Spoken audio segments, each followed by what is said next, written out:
I don't think that's the solution in education, because I think that's kind of ignoring kind of like historical like inequality between races that needs to be addressed in schools. Like, people don't come on even playing fields because of their race, so by ignoring it or like pretending that everybody's equal, like that's false, because not everyone is. Yeah, so I think racial color blindness is kind of bad because it's like ignoring something and pushing it away, and part of the problem is getting people to realize that there is a problem in the first place, and if you ignore it and with racial color blindness, that's not really solving an issue. That's just basically like pushing it back and back and back and for another time. That's like procrastination. That's no way to get things done. So.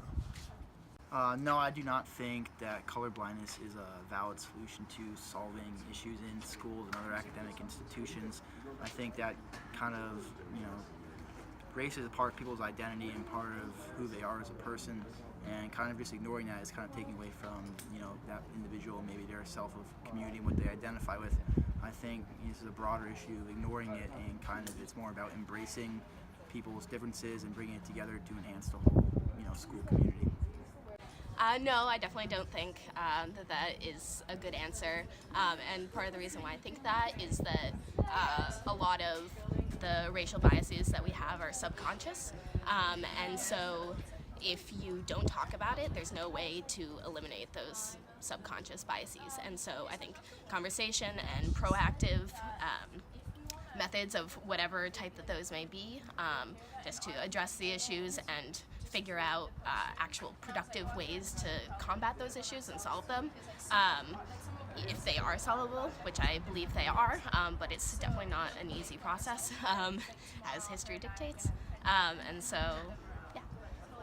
I do not think that color blindness is the solution to racial problems, because I think race is an important part of people's identity, and to ignore that is to just doesn't target the root of the problems.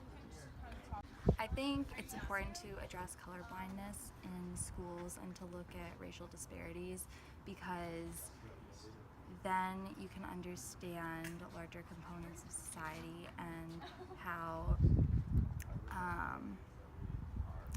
class and race all function along certain lines, and how it leads like certain people to be disadvantaged in certain areas of their life, which ultimately like impacts how certain individuals like develop in the long run. Okay, I don't think color blindness should be ignored, because race plays a role in like your cultural upbringing, and some people define themselves based on their race, some don't, but you can't take away that sort of like cultural aspect of someone.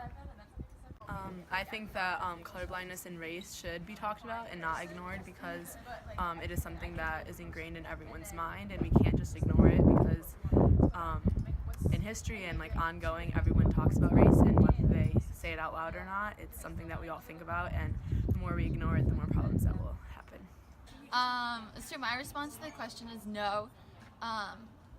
So for my heritage, I'm like happy of my race, so like I don't think you can ignore race, because some people are happy from like their backgrounds and everything like that, so you just can't ignore it. I would say that it's not correct to ignore the problem or ignore race, because I feel like that takes away from the history that race is already like caused, and that is unfair to like underprivileged groups that have suffered from race.